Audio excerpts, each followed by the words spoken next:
Okay, so we have for our library resources presenters, we have Ilia Desjardins and Kaitlyn Hodges.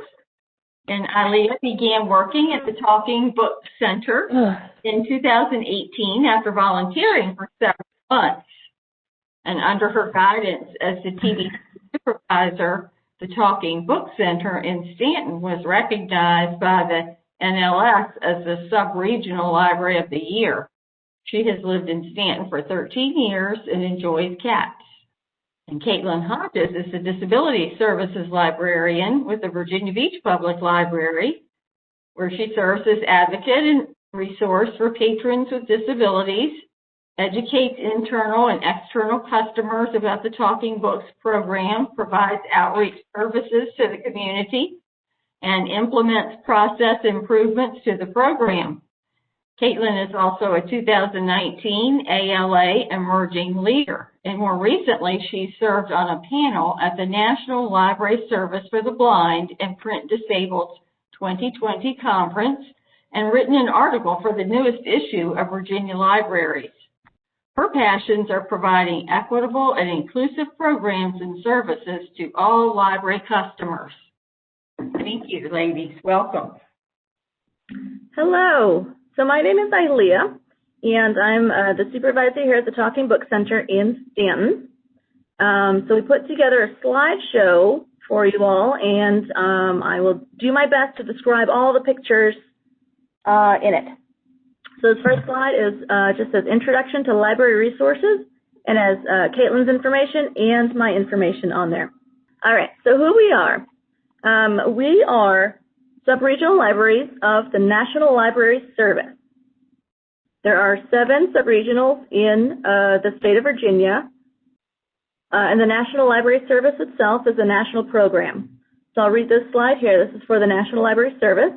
The National Library Service for the Blind and Print Disabled, NLS, is a free Braille and talking book library service for people with temporary or permanent low vision, blindness, or a physical, perceptual, or reading disability that prevents them from using regular print materials. Through a national network of cooperating libraries, NLS circulates books and magazines in Braille or audio formats that are instantly downloadable to a personal device or delivered by mail free of charge. And it has a website on there as www.loc.gov/NLS. So here we have a graphic of the Virginia subregional libraries. Let's see, okay, so Alexandria Talking Book Service serves the city of Alexandria, and they are, I believe, a little purple dot at the top of the map. Arlington Talking Book Service serves Arlington County. Fairfax Access Services provides service to Fairfax County, cities of Fairfax and Falls Church, and I believe they're yellow.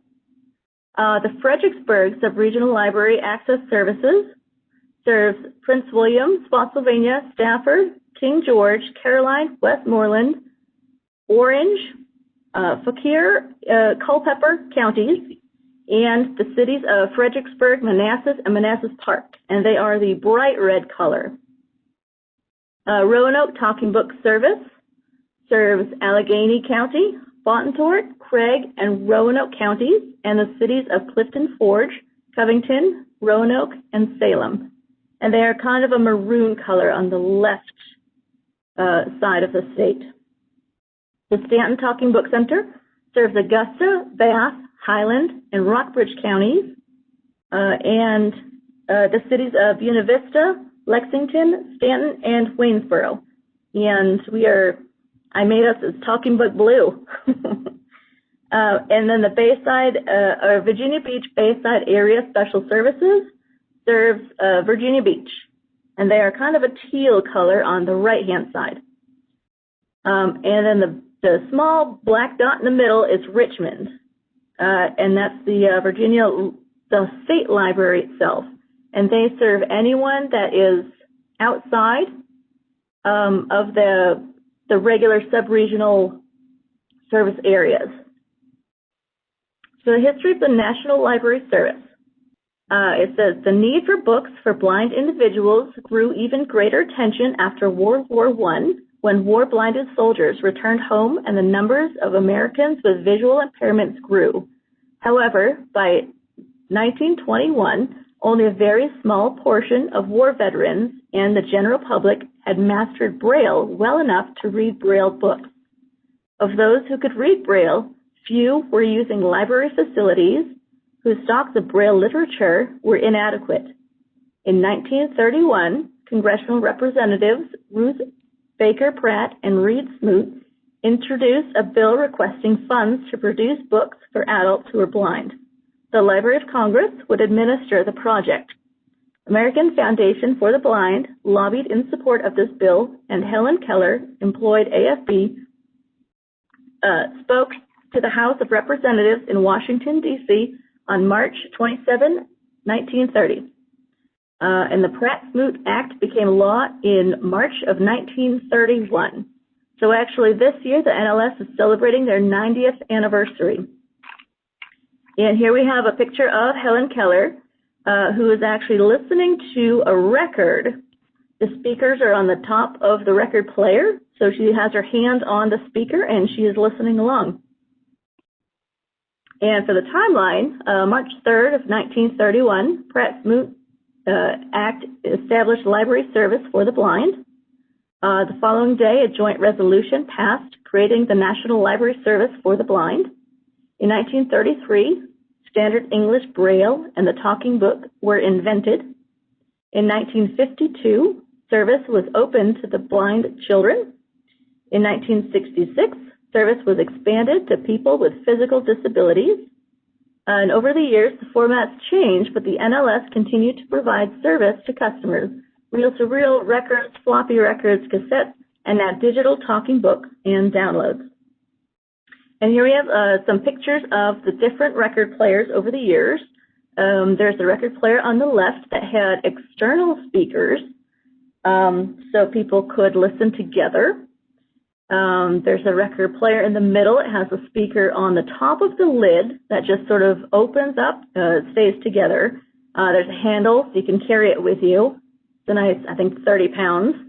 And then there's a lime green colored record player that kind of really denotes what year it was created. The lime green stuff, and it has the speaker is also inside the lid. Some different record players also had detachable lids, so you could have the speaker in a different location also. On the bottom picture, the bottom left, there are some of the record cases that used to be sent in the mail. You would have just several records per one book title. So they'd be wrapped up, and they would, same system as it used today. It mails to your house, you listen to it, and you mail it back. The picture in the middle is of the several records that fit into the box. And the picture on the bottom right are plastic cases that came a little bit later on. And so this slide, there are three pictures. The top left picture are two men reading Braille books. They appear to have military uniforms on. The picture on the bottom left is 6 men sitting around a record player, probably with the external speakers, which kind of proves the point that it's sort of a social aspect as well. It's not just reading by yourself quietly, but you can listen along with other people and sort of talk about the books and sort of have that social aspect too. And the picture on the right is 2 men. One of them is pushing a giant cart of the talking book record boxes. And so mailing those would be a hassle because they are huge and very cumbersome. And the man in the back is on probably a ladder reaching up to pick the book titles off of the shelf. And so after the record players, they went to cassette players. So each of the green box cassette boxes would have multiple cassettes in them. It was a little bit difficult to keep track of. There were Braille letters on each one, but not everyone reads Braille. And so the cassette players were of different colors too. I guess that's just a fashion thing. And so on the left is like a dark brown colored cassette player. It has a stop, rewind, play, fast forward, and eject buttons, and the cassette loads right in the top. The cassette player on the right is kind of a tan sand color, and it has the same buttons, same features, only this has an extension lever, which is actually used for anyone that had physical limitations. They would be able to push the buttons a lot easier. And that was just an additional thing that they put on.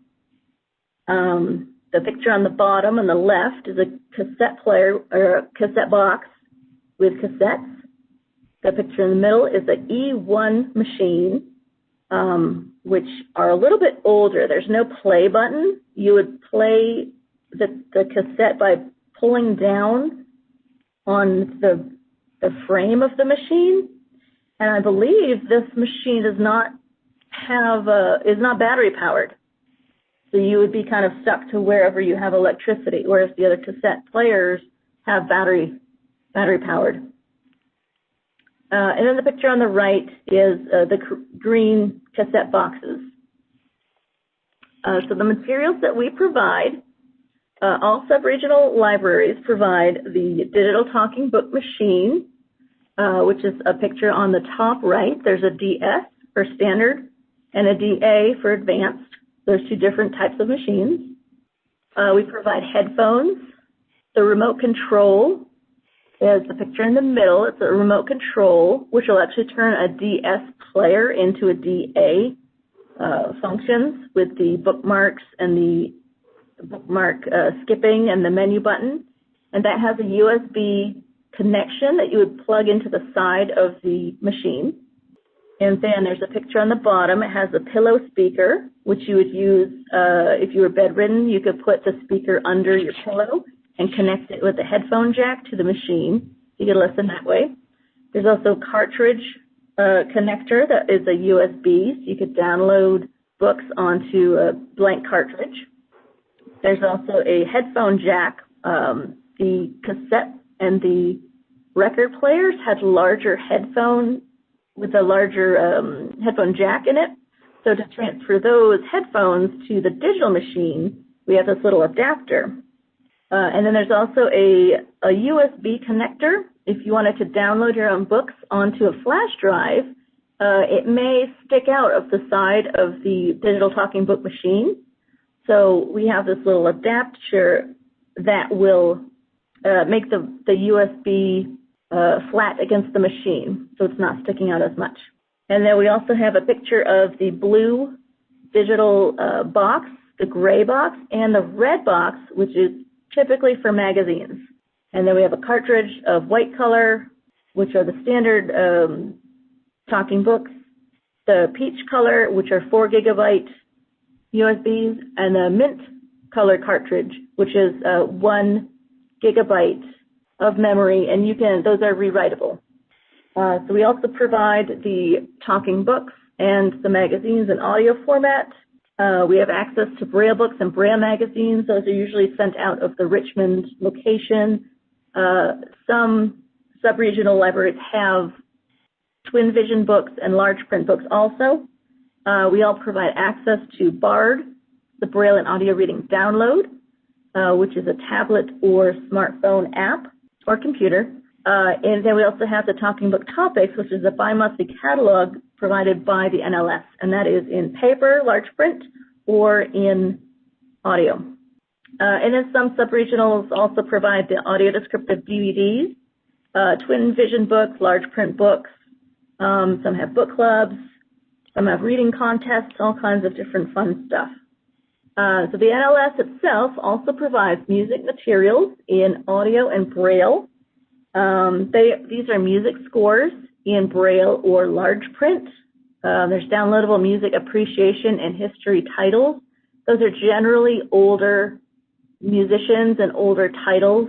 They also have downloadable instructional titles for piano, guitar, flute, all that kind of thing you can download on BARD, and somebody will instruct you on how to play a certain song. And there's also DVMs, which are downloadable music, biographies of musicians, composers, songwriters, all that stuff. They also offer foreign language materials in audio and braille. There's a lot of titles to choose from in Spanish, and because of the Marrakesh Treaty that was signed last year, we also have access to a lot of titles in different languages. So anything French, German, Chinese, all kinds of different things. And they also provide magazines. There's over 30 magazines to choose from in braille or in audio. And then other services available, and this is kind of dependent on which subregional you're with, and they can help you with that too. There's also NFB Newsline, which is a free audio news service. It's national, state, and international newspapers, magazines, job listings, COVID updates, and that's all something that you would be able to download on your phone or computer. And that's a free service from the National Federation of the Blind. There's also CML, which is a Choice Magazine Listening, and that's a free quarterly audio magazine anthology. And they will record magazine titles, and they will put it onto a cartridge, similar to exactly the same as our cartridges. So you would just stick it in the machine, you would listen to it, and you would send it back to them. There's also the iBill currency reader. This is great for, I know Mike had mentioned about the cell phone app that'll tell you what the currency is. The iBill currency reader is a little keychain that's very simple to use, and you put your dollar bill into the keychain, you press the button, and it'll tell you in words, or it'll tell you in beeps, or in vibrations what that dollar bill is. And those are free to anyone who is an NLS patron. And there's also local newspaper reading services throughout the entire state. So there's the Metropolitan Washington Ear, which is in the D.C. area, Valley Voice out of Harrisburg, Virginia Voice out of Richmond, the WHRO Voice out of Hampton Roads, and the WVTF Radio Reading Service out of the Roanoke area. And there's probably more. I just did a quick Google search on each of these things. And that would be something you could listen to over the radio, and local readers would just read the newspaper. So that would be a daily news. So I think we're going to Kaitlyn on the rest of it. Sorry. Okay. So for any of y'all who are new to learning about the service, y'all might be wondering who's eligible. And the short answer is probably you or someone you know. The service is provided to people who are blind or low vision. That could be due to cataracts, glaucoma, retinitis pigmentosa, macular degeneration, or diabetic retinopathy. These are just a few of the conditions that people can have that would qualify them for the service as far as their vision. Also, physical disabilities make someone qualify for the service. That could be something like a stroke, Parkinson's, broken or amputated limbs, multiple sclerosis, muscular dystrophy.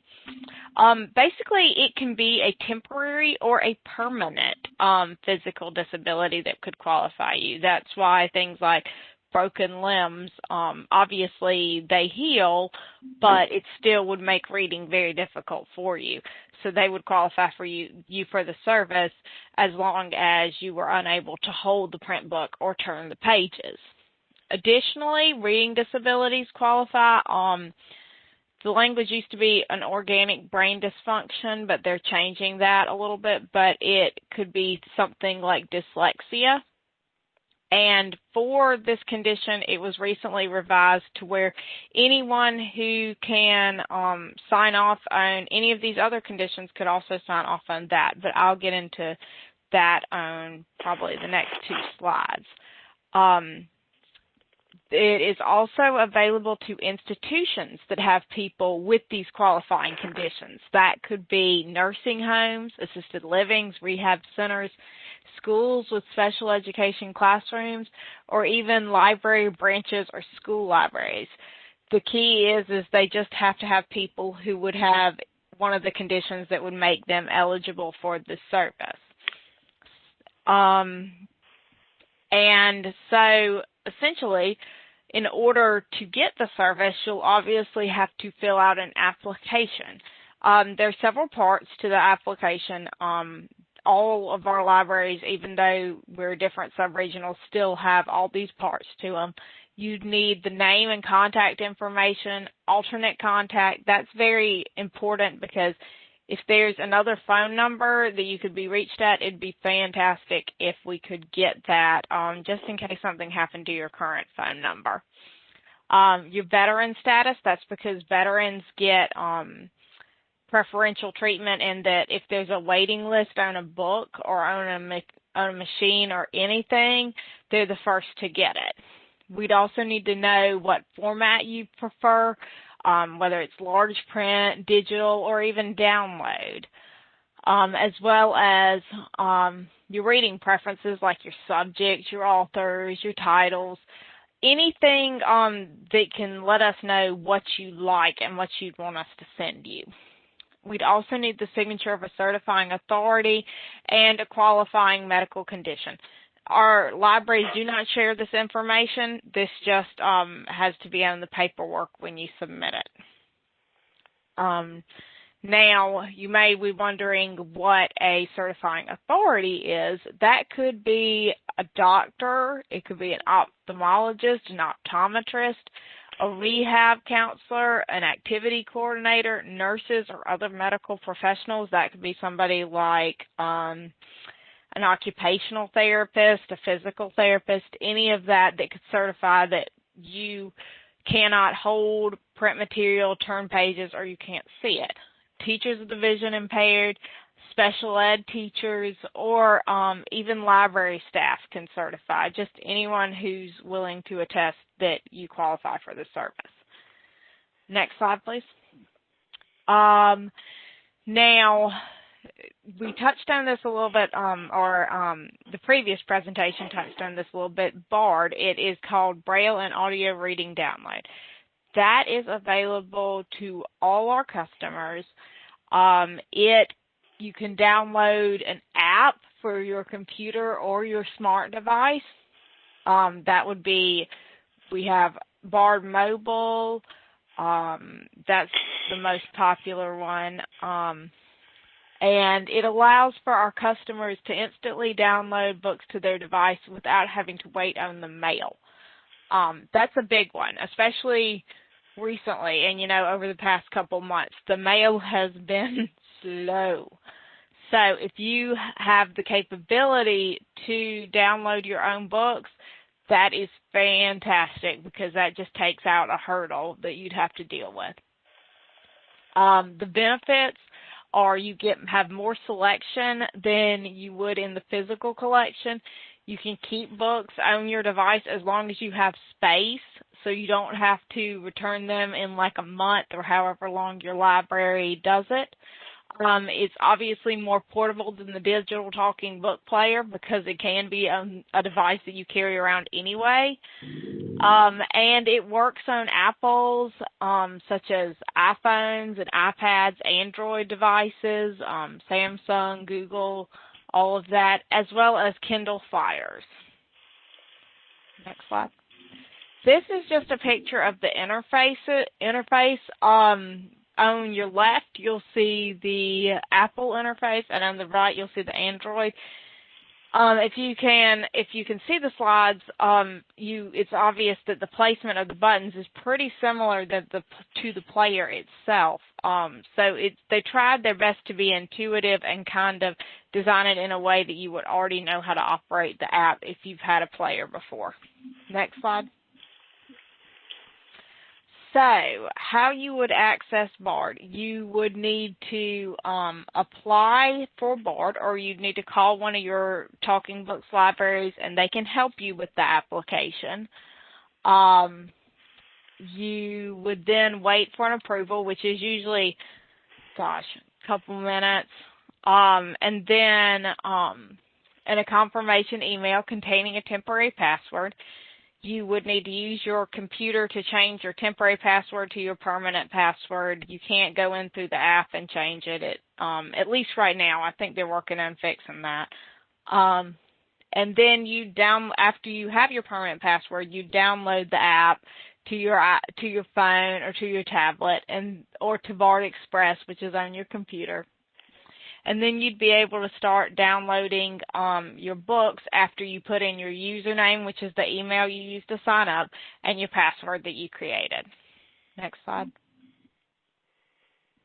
And finally, we have a list of acronyms for the different agencies that serve people who are blind or low vision. NLS, the National Library Service for the Blind and Print Disabled. DVVI, the Department for the Blind and Vision Impaired. NFB, the National Federation for the Blind, and the ACB, American Council of the Blind, and AFB, American Foundation for the Blind. And we will provide, this was kind of our resource list that we will provide in the chat. I think I have that. Yep, alrighty. As well as our email addresses for our libraries. And that way you can have them and access them if you have any questions. And I think that's it. Sarah, were you able to get Arlington's library? Yes, I'm getting ready to add it in just a second. Okay, perfect. And thank you all for, listening to our presentation. And as soon as Sarah adds that, I guess we'll open up for questions. Hello? Hello.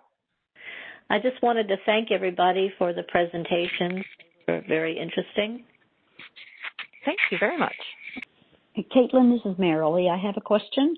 Okay. Do you guys sell the cartridges, or do we continue to buy them from Perkins? That's where I got mine from. I think Perkins is still one of the best vendors to get the cartridges from.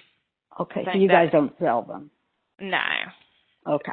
At least the Virginia Beach does not sell them. I don't think any libraries in Virginia sell them. I think we refer everybody to Perkins.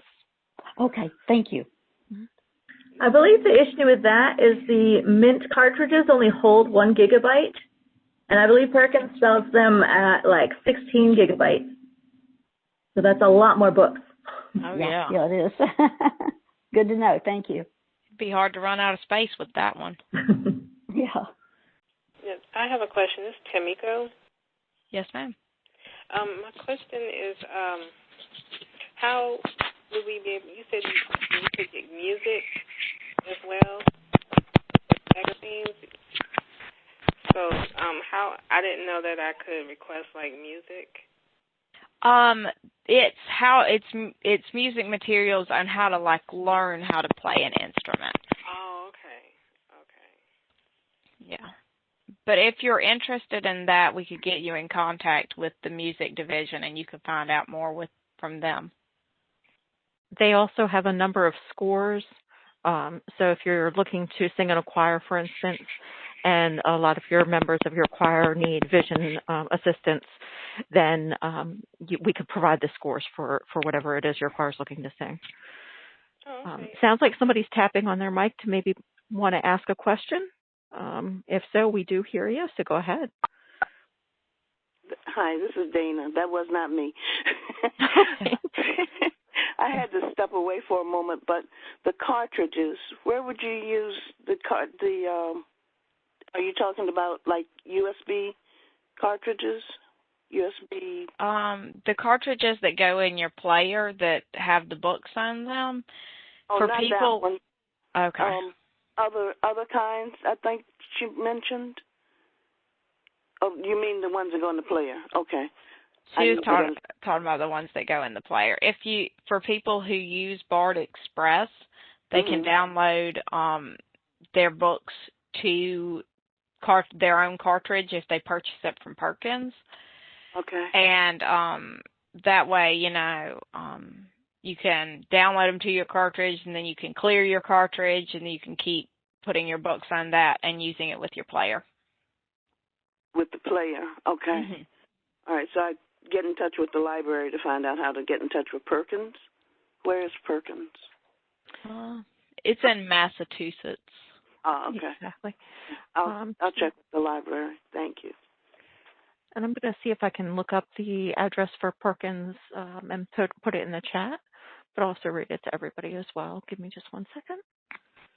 I'm on my phone, so I wouldn't get it on the chat. Right. But I guess I could get it from the library. Donna put the website to order from Perkins. It's perkinsproducts.org. Okay, great. Thank you. Thank you, Dinah. And Kim had added NLS music information. If you go to the Library of Congress loc.gov/NLS, one of the sections in there gives plenty of information about music materials available to our patrons. Okay, great. Thank you. This is Mary again. Does Perkins sell SD cards? Or do you just go to your Walmart or? They don't specialize in SD cards. They may have them, but I don't think they're even advertised on their website if they do. But you can definitely get those at any electronics retailer, Walmart, Target, or any of the electronics places. Okay, right. Thank you. If anybody would like the printed list of all of the things that we've referenced during the course of our chat, I'm going to post the email addresses again for each of our local libraries, but I'm also going to give the main library number if you can't write down anything else, but you can get one email address. It's libssbh@vbgov.com. And that's the Library Special Services at Virginia Beach, who's kind of facilitating all of this for everybody. That's their main email address. And if you request the list of resources, we're happy to provide that. Definitely. And Babak, he sent, I had a long a long website for NLS on what I pasted. But there is a much simpler one, and I'm about to put it in the chat right now. It is loc.gov/NLS/. Mine was just a really long way to get there. All righty. Are there any other questions? Hey, how you doing? Earlier y'all had mentioned something about a keychain cash reader. Yes. Where was that available from? I'm going to pull that from our list. The Bureau of Engraving and Printing. Bureau of Engraving and Printing. Okay, cool. Yes. Thank you. No problem. It's a really cool little device. Yeah, that sounds insanely handy. This is Dana. They sent me one automatically, I guess, after we had our convention in Portsmouth a couple of years ago, and it did come from Department of Treasury, and it's really handy. You can put any amount of bills in there, and it'll tell you what it is. And you can set it to where it'll, it vibrates, so, nobody knows really how much money you have. One vibrate is for a certain amount, two vibrate is for... Oh, that's pretty cool. Yeah. I didn't know that. Well, people you don't always want everybody to know how much money you've got. Well, that's why I do it in my bedroom at night. It does also $2 bills, too, just in case you have one. No. And it looks like Dinah has just posted moneyfactory.gov. Is this for the corrected Perkins URL? Is that what that was? That should be the currency reader. Okay, that's what I thought. Thank you.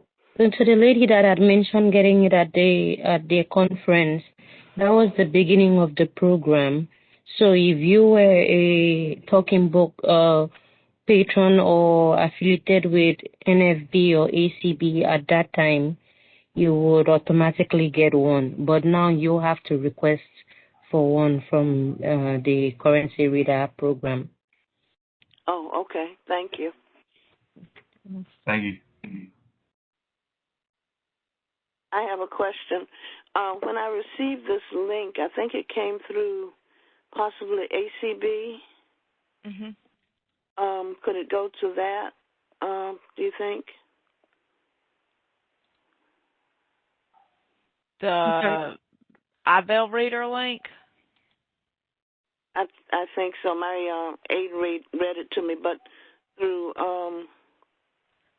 the American Council for the Blind website or email? They refer everybody to the Treasury Department. So you can start with ACB, but then they'll encourage you to go to moneyfactory.gov or the Treasury Department itself.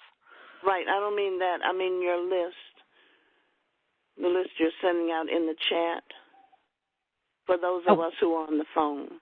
Yes, we have ACB on that list. Great. Okay. Thank you.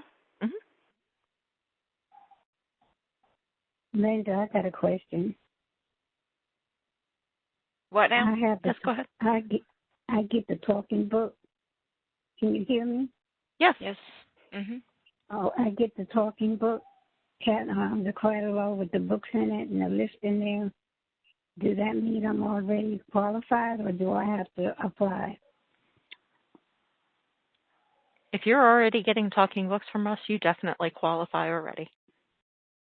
Okay, I get the catalog and I have to pick out the books. Right, exactly. Are you looking to get a bill reader? Yes, I am. Okay. Then yes, you do qualify. If you're a member of the Talking Books program, you do qualify for that. Okay, and if I want the machine so that I can, just read or download the books, who do I call? Somebody in Richmond? Are you receiving Talking Book service from Richmond right now? No, I changed from Richmond when I moved from Hampton, and now I'm going with Virginia Beach. Okay. So you have an account with us? Yes. And you're wanting to know about getting a talking book player? Yes. Let's see. I have a machine. I already have a machine, but it won't download. Oh, no, the machines don't download right now. The download is if you have a personal device like a tablet or a mobile phone, like a iPhone or something like that. Our machines they don't have that smart capability just yet to download. Oh, okay then. All right. Kaitlyn, do you want to provide your telephone number and she can perhaps give you a call to work out some details? Yes, definitely. Sure. Just give me a call at 757-385-2685. Okay, thank you. You're welcome. This is Dana. I'm wondering if she's asking about two different things. Number one, the money reader, and then number two, the book, the reader. She can give me a call and we'll go over everything she could get and how things work. Okay.